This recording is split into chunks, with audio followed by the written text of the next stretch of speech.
안녕하세요. 고품격 독서인문 팟캐스트 북끄북끄 방송을 시작합니다. 바쁜 일상을 살아가다 보면 익숙함에 길들여져 소중함을 잊어버릴 때가 많은데요. 우리 북끄북끄가 잠시 쉬어가는 동안 저는 세계관의 이야기 나누고 방송을 만들고 청취자 여러분과 공유했던 그 시간들의 소중함을 다시 한번 느끼게 되었습니다. 우리 앞으로도 함께 만들고 나누도록 해요. 안녕하세요. 아나운서 정지은입니다. 무더운 여름, 북끄북끄 친구들 여름방학은 잘 보냈나요? 그리고 여름휴가는 잘 다녀오셨나요? 여름은 우리가 성장하듯 차츰 달력에서의 몸집을 키워나가는데요. 아직 더위가 저희의 발목을 붙잡지만 앞으로 나아가야겠죠. 돌아온 북끄북끄의 아나운서 장진혁입니다. 여러분, 저희가 보고 싶었나요? 저는 우리 북끄북끄 청취자분들이 너무 보고 싶어서 입에 혓바늘도 돋았답니다. 아파요. 그래서 방학 동안 살이 쏙 빠진 것 같아요. 그렇죠, 지은쌤. 어디가 빠졌다는 건지 모르겠지만 어쨌든 우리 북끄북끄가 많이 그리우셨나 봅니다. 진혁쌤은 방학 동안에 또 어떤 시간을 보내셨어요? 저는 당연히 북끄북끄 정주행, 다시 재생, 자면서 듣기, 러닝하면서 듣기, 씹고 뜯고 맛보고 즐기고 완벽하게 복습까지 다 했습니다. 물론 그동안 여행도 가고 여행지에서 책도 읽었는데 너무 좋았어요. 지은쌤 방학 잘 보내셨어요? 네, 저도 계획했던 여행을 가족과 다녀왔습니다.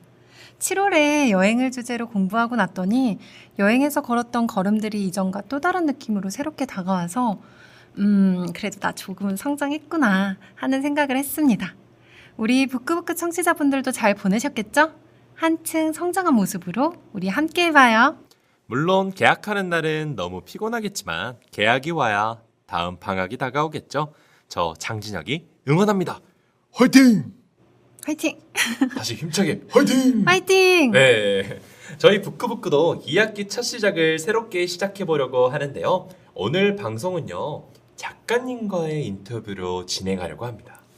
6월 북플리에서 소개드린 적이 있는 정지아 작가님이신데요. 작가님의 재미난 이야기를 담은 인터뷰 기대되시나요? 네! 그럼 9월 북끄북끄 함께 떠나볼까요? 출발!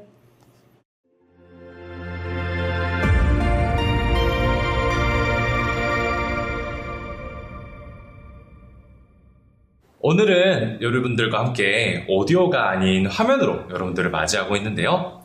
그 이유는 여러분들을 위해 소중한 시간을 마련했기 때문이에요.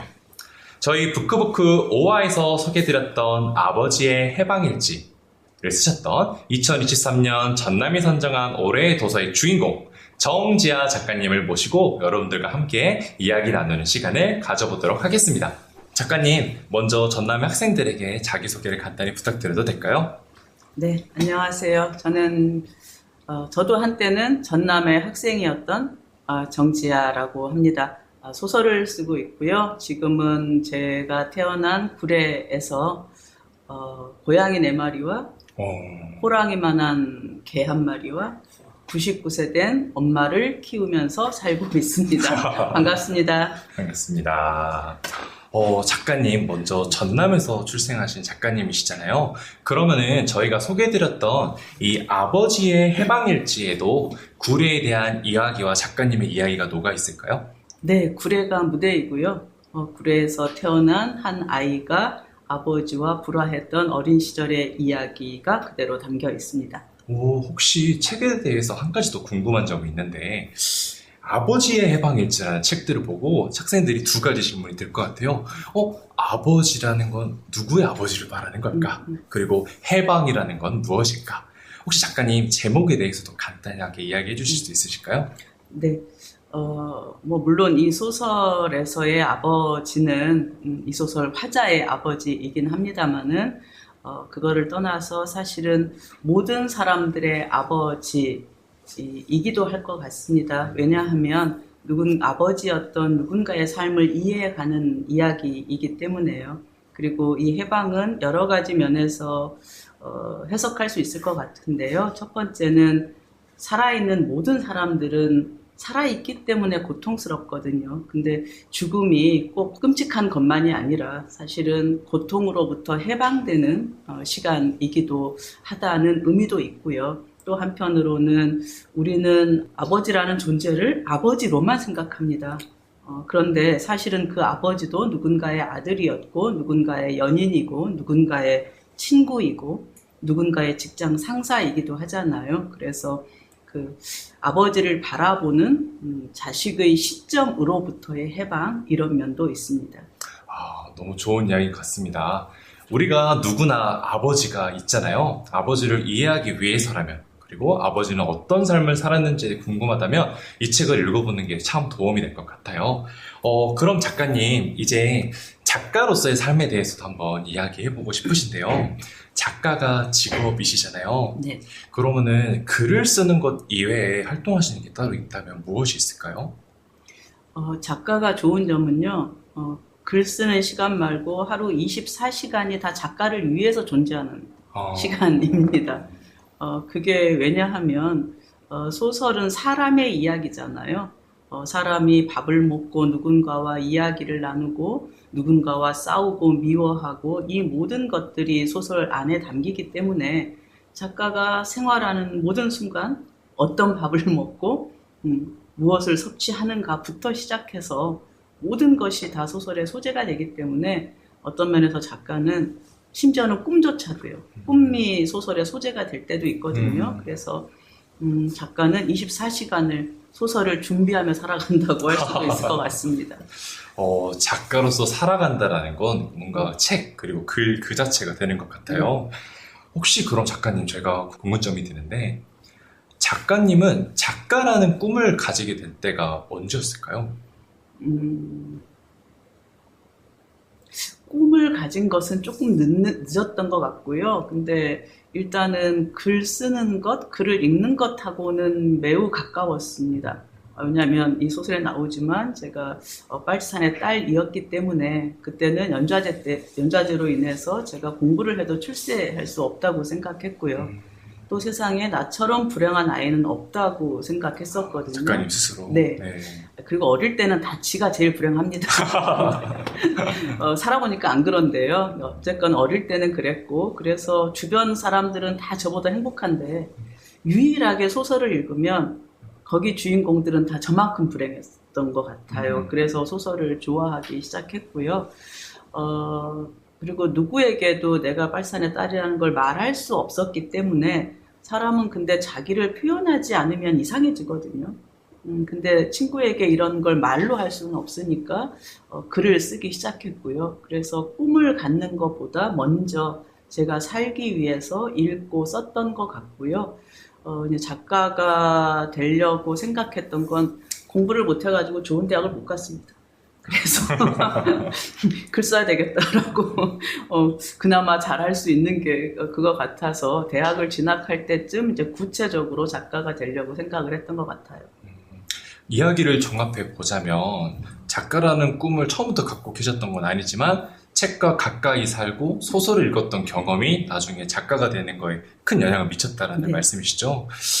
요즘에는 사실 저희가 핸드폰이나 유튜브 같은 걸 보다 보니까 글자와 책에서 멀어져가는 시대인 것 같아요. 하지만 저도 전남에서 교사로 일하면서 그럼에도 불구하고 자신의 이야기를 풀어내는 이 책을 쓰는 작가에 대한 꿈을 갖고 있는 학생들이 굉장히 많더라고요. 오늘 여기 위에 있는 책이 여러 가지가 있는데요. 아버지의 해방일지라는 소설 말고도 작가님이 쓰신 에세이북들이 있어요. 이것도 이제 최근에 나온 책이더라고요. 이제 에세이라고 하는 건 일상생활에서 자기가 보고 느낀 것을 적는 거잖아요. 이런 일상적인 글쓰기가 작가에게 도움이 될까요? 그럼요. 사실은 작가들 말고도 우리 누구나 24시간을 살면서 여러 가지 경험을 하잖아요. 근데 어떤 사람들은 경험한 것을 과거에 놓고 그냥 앞으로 나아가는 것일 뿐이고요. 글을 쓰는 사람들은 내가 경험한 걸 끊임없이 생각하고 해석하는 겁니다. 그래서 나의 하루하루를 혹은 내가 느낀 어떤 것 혹은 또 내 주제, 요즘 친구들은 뭐 이를테면 만화를 좋아하든 웹툰을 좋아하든 그런 걸 읽은 기록을 남긴다던가 자기의 삶을 정리해 나가는 거잖아요. 그것은 꼭 글을 쓰지 않는다고 하더라도 내 삶을 정리한다는 면에서의 의미가 있고, 글을 쓰려고 마음 먹는다면 누군가에게는 지나간 과거일 뿐인데 나는 그것을 오늘의 현실 속으로 끌어들이게 되는 거죠. 그래서 나라는 한 존재를 훨씬 풍성하게 만드는 힘도 있는 것 같습니다. 여기에 덧붙여서 하나만 개인적인 질문을 드려도 될까요? 저희가 이제 글을 쓰지만 옛날과 같이 연필로 글씨를 쓸 수도 있지만 지금은 타이핑이 더 익숙한 세대잖아요. 그럼 글씨로 쓰는 것보다 타이핑으로 글을 써도 효과가 좋을 것 같으신가요? 어떻게 생각하실까요? 어머, 저도 타이핑 쳐요. 원고지가 사라진 지가 한 30년 넘었습니다.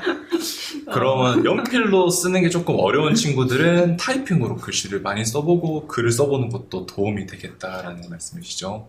요즘에 누가 연필로 씁니까?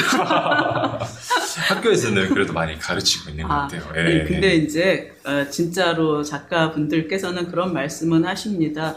이게 왜 그러냐면요. 이게 손으로 글을 쓰잖아요. 훨씬 못 쓴 것처럼 보입니다. 근데 타이핑을 하면 못 쓴 글도 웬만하면 인쇄한 것처럼 잘 쓴 것처럼 보입니다. 그래서 자기가 손으로 써보는 것이 훨씬 더 정직하게 자기 글을 볼 수가 있다고 해서 그렇게 권유하는 작가분들도 계신데요. 저만 해도 귀찮아서 타이핑. 네. 알겠습니다.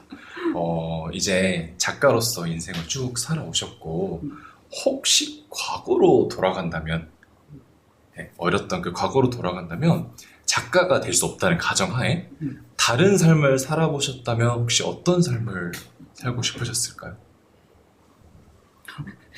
남자 등쳐먹는 인생? 이건 웃자고 하는 얘기고요. 네. 그냥 평범한 여자로 살아보는 것도 나쁘진 않겠다. 작가로 사는 거. 네. 아니, 근데 사실은 저는 작가로 사는 게 너무 좋아가지고요. 별로 생각을 안 해봤고, 제가 제일 좋아하는 직업은 농부이긴 해요. 농부. 네. 왜냐하면 가장 정직한 직업이고, 또 동시에, 농부는 생명을 살려서 벼를 농사 짓고, 그래서 그것으로 또 사람을 살리잖아요. 그렇죠. 죽이지 않고 살리기만 하는 직업이라서 가장 좋다고 생각하는데 제가 아까 그렇게 말을 못한 이유는 너무 힘들어요.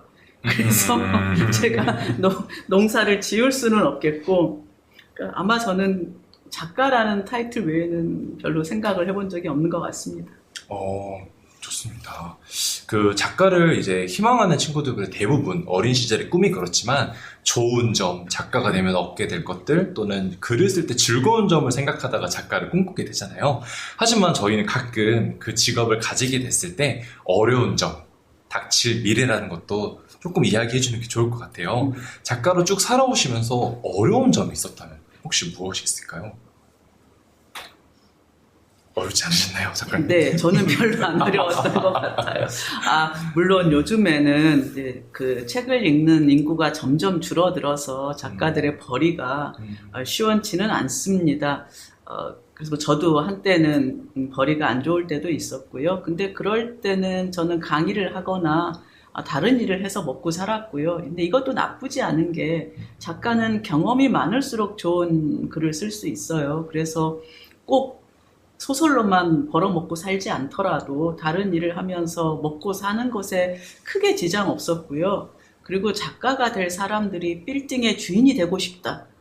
작가가 되어서 돈을 많이 벌어서 이런 꿈을 같이 꾸는 것 같지는 않거든요. 잘 살고 싶고 좋은 사람으로 살고 싶어서 작가가 되려고 하는 경우가 많아서 그런 경우라면 사실은 돈 문제는 크게 중요하지 않을 것 같고요. 두 번째로 창작의 고통 있습니다. 근데 세상에 안 고통스러운 일은 단 하나도 없습니다. 저는 다른 거에 비하면 작가의 창작의 고통은 좀 쉬운 편이 아닌가? 이를테면 외과 의사 어떨 때는 12시간씩 서서 수술해야 됩니다. 체력도 좋아야 되고요. 작가의 고통은 그에 비하면 조금 가벼운? 네, 괜찮은 것 같아요. 그리고 심지어 요즘은요, 문학 시장은 많이 줄어들었지만 웹툰 시장, 웹소설 시장은 굉장히 넓어져서요. 또 그런 친구들은 돈을 엄청 많이 벌기도 합니다. 고향이 구례에서 태어나셨고 네. 지금 다시 구례에서 살고 계시잖아요. 하지만 학생들의 이야기를 들어보면 미래에는 고향을 떠나 살게 될 것을 두려워하고 걱정하는 친구들이 많더라고요.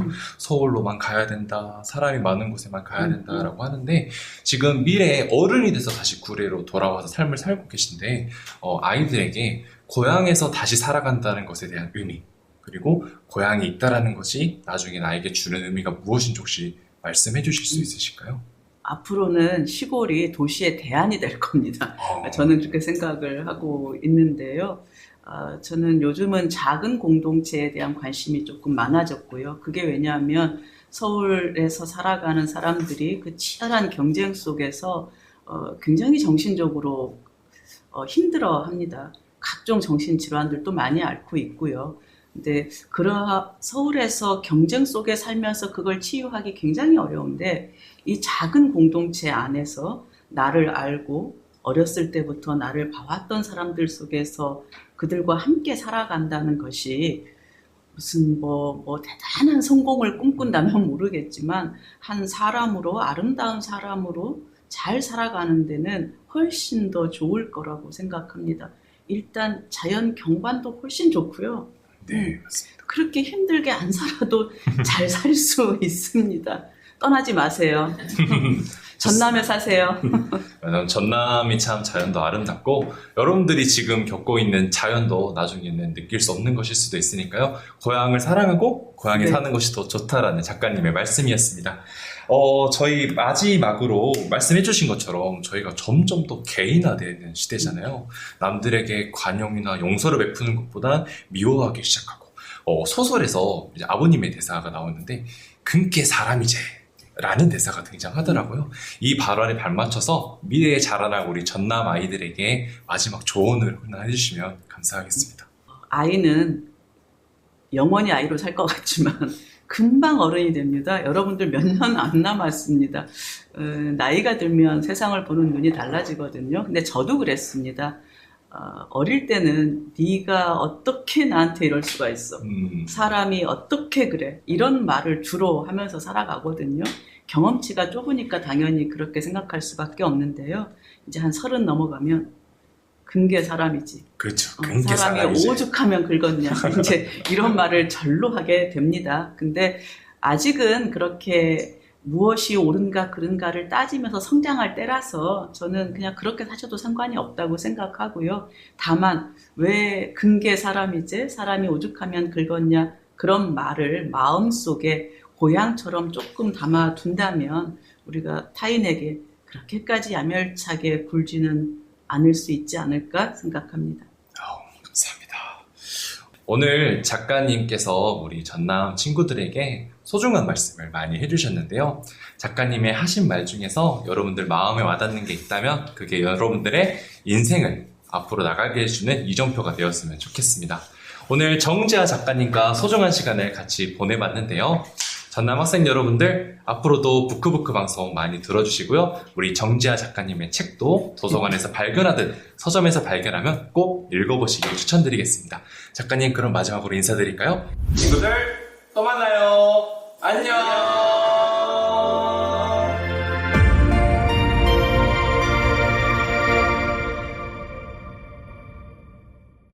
실제 작가님의 목소리가 담긴 방송 어떠셨나요? 부끄부끄 팀도 준비하면서 새로운 시도와 만남으로 설렘과 배움의 시간을 보냈었는데요. 방송을 듣고 계신 청취자분들께도 이 마음이 전해졌으면 합니다. 2학기 새로운 시작을 맞은 여러분과 우리 부끄부끄 함께 힘내서 즐거운 생활을 해봅시다. 우렁찬 화이팅으로 시작해볼까요? 준비됐죠? 하나 둘 셋 책을 읽어 매일 자유롭게 세상을 넓혀 더 멋진 내 모습을 꿈꿔 자꾸 눈이 가는 이 작은 방 부끄부끄 지루함 모두 떨칠 거야 이야기에 빠져들게 돼 파도처럼 흐르는 세계에 감겨 느껴져 너무 좋아 부끄부끄